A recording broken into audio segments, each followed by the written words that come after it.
বছর পূর্বে আজকের এই দিনে যে খুনি ফ্যাসিবাদ শেখ হাসিনা বাংলাদেশকে লুণ্ঠন করে শেষ করেছিল, সেই শেখ হাসিনা গত 1 বছর পূর্বে বাংলাদেশ থেকে পালিয়ে গিয়েছিল।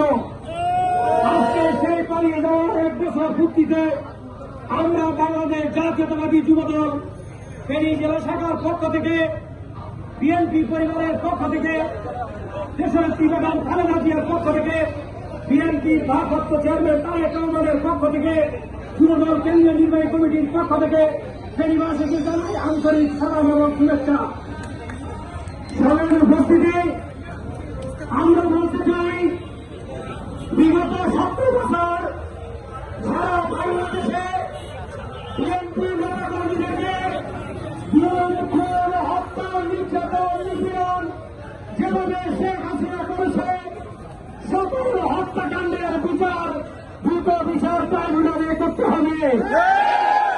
আমরা বলতে চাই, গত বছরের 4 আগস্ট ফেনীর ময়দানে নিরীহ ছাত্রদের উপর, ফেনীর নিরীহ ছাত্র জনতার উপর খুনি শেখ হাসিনার নির্দেশে এই ফেনীর গডফাদার নিজাম হাজারীর নেতৃত্বে সুশান স্বপন সহ যারা আমাদের সন্তানদেরকে গুলি করে নির্বিচারে পাখির মতো হত্যা করেছে, নিরীহ জনতাকে হত্যা করেছে, নিজাম হাজারী খুনি সহ সকল হত্যাকারীদেরকে দ্রুত বিচার আইনে বিচার করে ফাঁসির কাছে তুলতে হবে।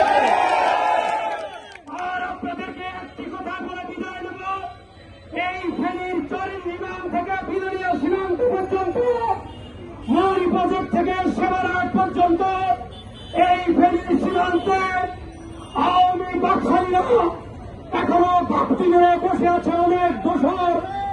এই দোষরদেরকে যেখানে পাওয়া যাবে সে সমস্ত দোষরদেরকে সময় মতো ঠিক মতো সাইজ করে পুলিশের হাতে তুলে দেওয়ার জন্য আহ্বান জানিয়ে বাংলাদেশে তারেক রহমানের নেতৃত্বে ইনসাফ ভিত্তিক সমাজ প্রতিষ্ঠার জন্য এদেশের পুলিশের সাথে বিএনপি মিলেমিশে একাকার হয়ে স্বনির্ভর বাংলাদেশ গড়বে।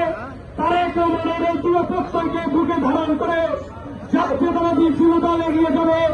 এই প্রত্যয়কে সামনে রেখে জাতীয়তাবাদী যুবদল ফেনী সদর উপজেলা শাখা, ফেনী সহ শাখাকে আন্তরিক মোবারকবাদ জানিয়ে, জেলা যুবদলের সকল নেতৃবৃন্দকে আন্তরিক মোবারকবাদ জানিয়ে বক্তব্য এখানে শেষ করছি।